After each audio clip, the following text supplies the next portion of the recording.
Good afternoon, everybody. And thank you for inviting us and giving us the opportunity to present you our Park and Play. It's a parking house called Konditaget Lüders. And Konditaget Lüders, Konditaget means active rooftop. And Lüders is the actual name of the architect that designed the old harbor infrastructure in Nordhavn, the northern harbor of Copenhagen that has been a disconnected neighborhood from the city since always it's been an industrial area that 5 years ago started undergoing development, which in the next 20 years will bring it to be totally connected with the urban fabric of Copenhagen, and it's going to be the new neighborhood. And our parking house, it's part of this master plan that Kobe architects designed, and it's a very dense and compact master plan in which, in the plot where our parking house, they also addressed the public space for the whole area there. So this is our given task was to basically reinvent a facade and include and incorporate public space and small commercial programs so that it would be an active part of the neighborhood. Yeah, due to the dense master plan, sorry. So the structure was given to us, so we had to come out with an idea on how to integrate this massive box volume in the context, which is predominantly housing and small commercial activities and offices. So as you can see, this alien structure with a very monotonous facade, which is given by the tectonic efficiency of a house that is typically not made for men, but rather for cars and machines. So first thing we did, we looked at the context of the history of the Northern Harbor that presented textures and facades that were predominantly made of bricks and red plaster, and of course the steel rusted from the proximity to the sea. So our first decision was to color it.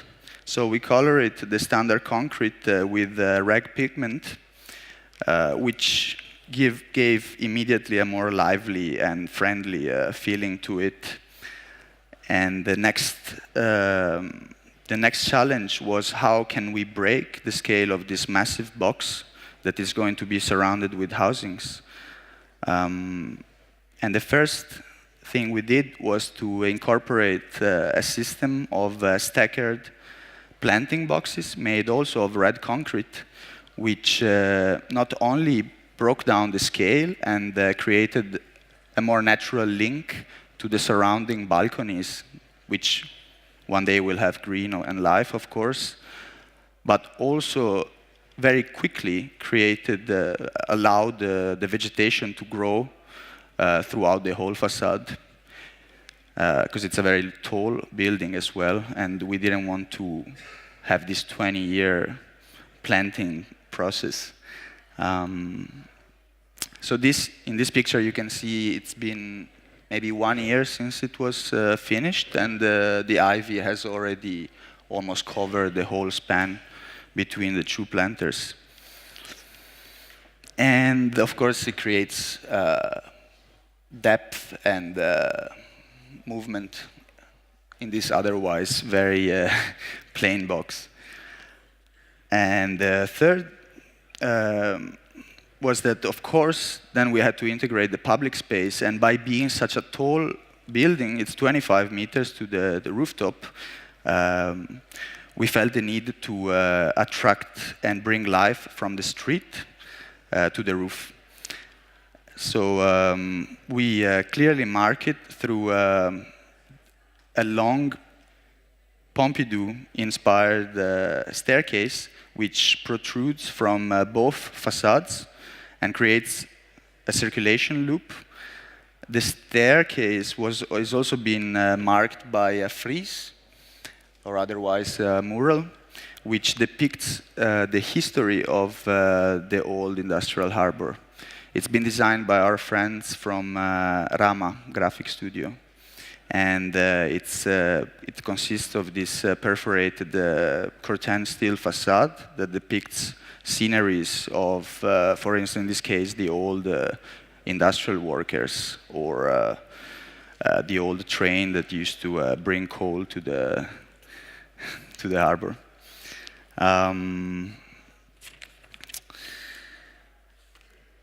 And of course, the perforation of the facade have different layers in which they can be read, and they mutate throughout the distance in which you perceive them, as well as the light conditions. So, of course, during the night, there is an inversed pattern that is established.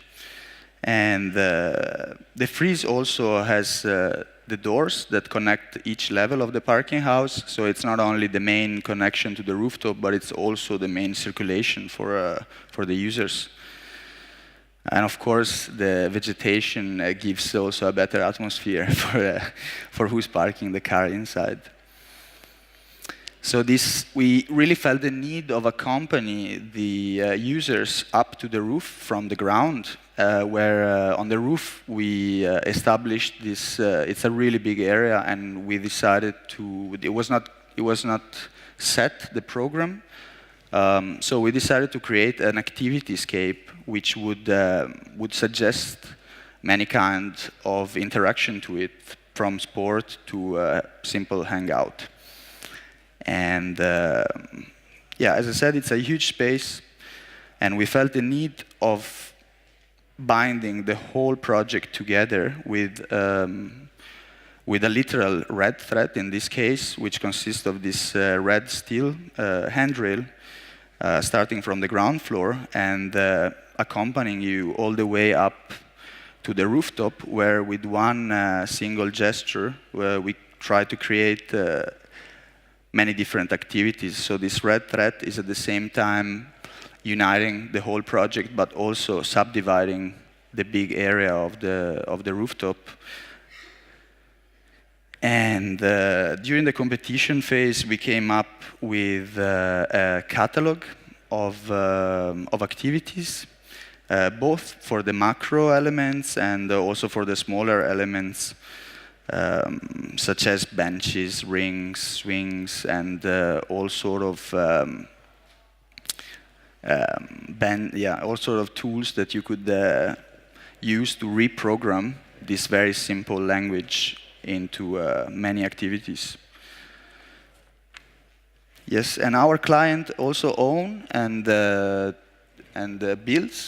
built many parking houses. And what they notice is that in the most urbanized area where they're placed, of course, they tend to be a dead space for the public, but many people started using it to run and to train up and down the spiral.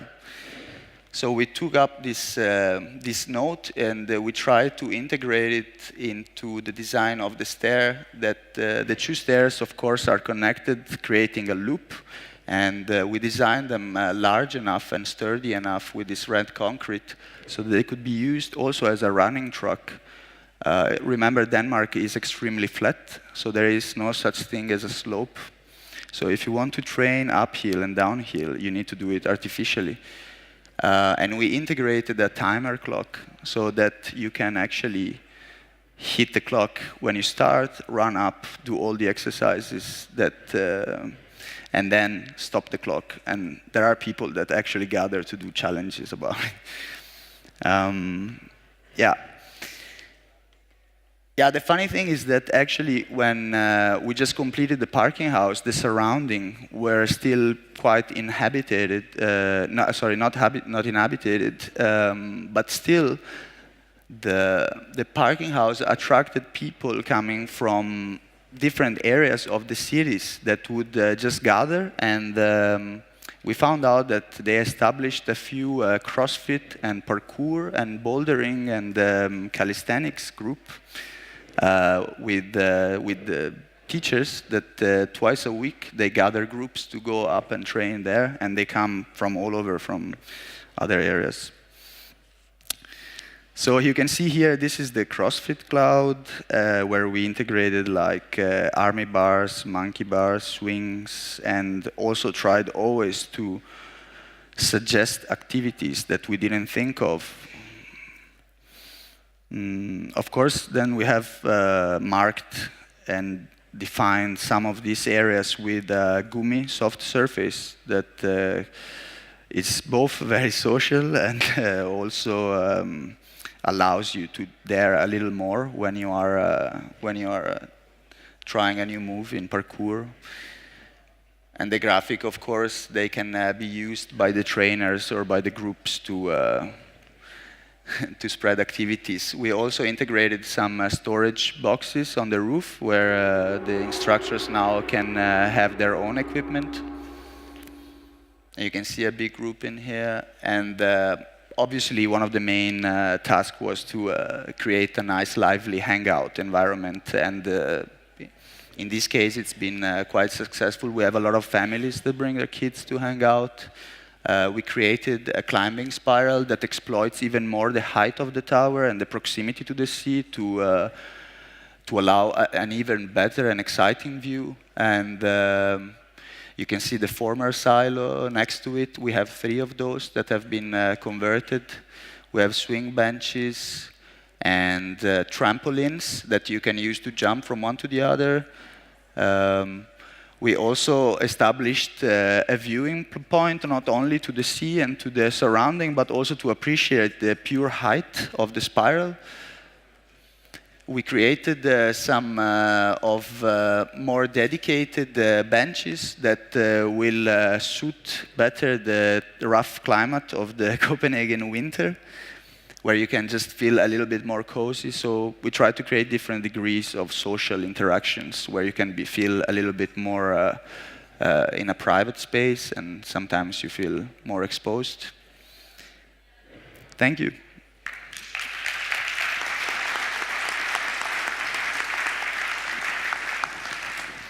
Well, thank you for your presentation. It's very interesting. And I was wondering, in the last 15 years in Denmark, you discovered roofs. Because I remember Dr. Mandrup child school and the work of Big on the roofs, and then your work. And slopes and roofs became a popular public space in Copenhagen. How should you explain it? I think you could partly explain it due to it's obviously related to the context. So sometimes it can be a necessity. Yeah. When there is no space, like in our case right now. And I feel like sometimes there is a strong Danish strive for dramatic landscape, which is what they never had. Okay. You mean in a flat land? It is as flat mentally as, and physically, you need something which is powerful and yes, dramatic. Yes. Well, in opposition to a very dramatic landscape where maybe... I understand. Well, this is something to keep in mind. And how does the wind works there, like when you're on the roofs and the wind? I would say, sorry, it's different to be on the ground than being on the roof. Of course. With all these games and yeah, so. Of course. Personally, I don't think there is any special wind condition in the sense that by being a surface, it doesn't channel any wind, so you wouldn't get more wind than the one that it's anyways in the environment, in the natural environment. And some small adjustments like these wind benches that we created are obviously to offer a little more comfort to the users. It is a windy city, but it's not like, we don't have a wind problem, I would say, on that rooftop. It is also, maybe you've seen it from some of the pictures, it is surrounded on 3 sides by much taller buildings. And that obviously helps. So the view is mainly to the sea, and it's screened partially, of course. Yes. So I wouldn't think of it as a real tall space like the rooftop of a skyscraper where you actually might have some wind problems, because it is actually lower than the surrounding. How much this renovation cost per square meter? So it is an expensive parking house when you compare it to the bare structure that I showed at the start. So already like there is an impact when you want to even just pigment the concrete, of course. And it is an expensive facade for a parking house, but it is very much justified by the character of the area and the ambition that they had on multi-programming public space and a parking house. That was part of the budget from the start because they knew it was going to be an ambitious project. It's, I'm sorry, maybe you said that it's municipal money or it's investment money? It's actually private. The client is called Bureau. They're really big construction and developers. They own almost every harbor in Denmark. And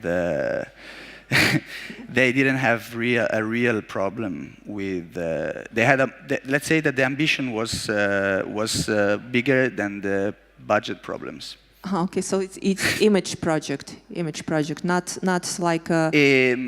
I think it's very connected to selling the apartments around that they also own. So I think it's a strategy to, for instance, the silo, the one that you saw in the aluminum facade designed by Kobe also, which is nearby that's the top is the most expensive apartment in Denmark.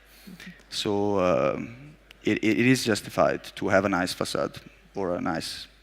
So this moment is very important for Russian projects because we have a very direct norms about how many cars should be per one flat, and we now construct a lot of such very rigid buildings, and our investors still do not quite understand what is to buy a flat with a view on this parking. So they just build it, and they do not understand why the flats are still empty.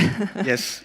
Yes. So that's not a system problem, but a lot of projects which in where investor doesn't understand this moment. Yeah, it's direct collateral. Thank you. You're welcome. Thank you very much.